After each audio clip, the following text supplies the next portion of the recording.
Vuoi assaggiare una birra dove al suo interno scopri la specialità tipica friulana?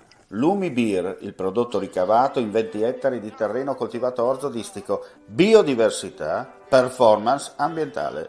Lumi Beer nelle sue 5 versioni disponibili, 4 per consumo veloce e dissetante e la versione Magnum per intenditori. Lumi Beer si abbina a qualsiasi palato. Lumi Beer è un prodotto esclusivo Azienda Agricola Pancera, il buon seme, i buoni frutti. Ben ritrovati gentili amici e amiche alla visione all'ascolto per quanto riguarda l'informazione su friulitv.net. Versa in gravi condizioni un uomo del classe 1961 residente a San Giorgio di Resia che nella tarda serata di ieri, per ragioni in corso di accertamento da parte delle forze dell'ordine, ha perso il controllo dello scooter su cui viaggiava cadendo rovinosamente a terra. L'incidente è avvenuto a Resiutta lungo la statale 13 Pontebana poco prima delle 22 e a chiedere aiuto è stata la moglie dell'uomo che si trovava in auto dietro di lui, trasportato a Udine in gravi condizioni per quanto riguarda le sue condizioni di salute, come detto, in prognosi riservata. La giornata conclusiva di Meet Young si è spostata da Cividale del Friuli al palcoscenico del Teatro Verdi di Gorizia con 2 spettacoli. Non è solo un cambio di luogo, ma è il primo passo di un percorso cruciale che porterà il Friuli Venezia Giulia all'appuntamento internazionale di Go 2025 a Nova Gorizia, Gorizia, capitali della cultura, un'occasione imperdibile di crescita e sviluppo per l'intera regione.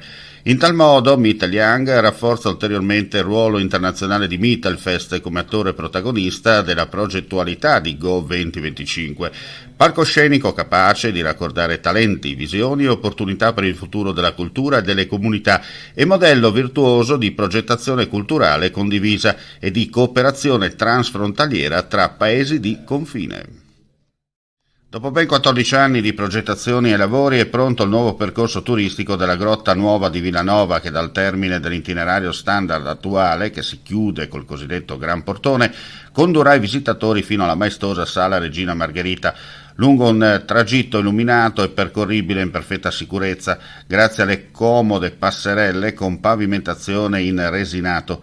Costato oltre 3 milioni di euro, finanziamento regionale concesso nel 2007 e realizzato dalle ditte specializzate, il camminamento, uno dei più bei percorsi ipogei turistici di tutta Italia, è l'unico in Europa in una grotta di contatto. L'evento ha segnato l'avvio del ricco programma di iniziative messo a punto dal Comune di Lusevera per accogliere il passaggio, il prossimo 27 maggio, del Giro d'Italia che per la prima volta in assoluto attraverserà Villanova delle Grotte e l'Alta Val del Torre.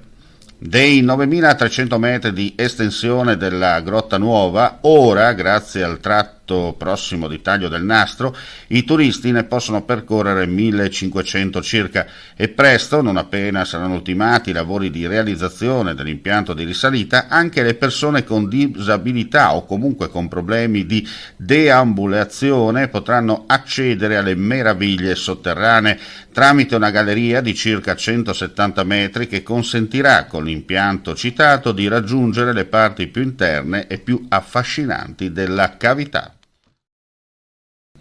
Grazie per la visione all'ascolto, non resta che augurare a tutti voi un buon proseguimento di giornata. Tutte le altre news come sempre sul nostro sito friulitv.net. C'è chi ti promette la luna, chi ti promette le stelle, chi farà un nuovo universo se sarà il caso. Noi non ti promettiamo, facciamo. Media Triveneto, il nuovo network del Nord-Est. Chiama senza impegno allo 0434 31 63 25, orario ufficio, dal lunedì al venerdì. info@mediatriveneto.com.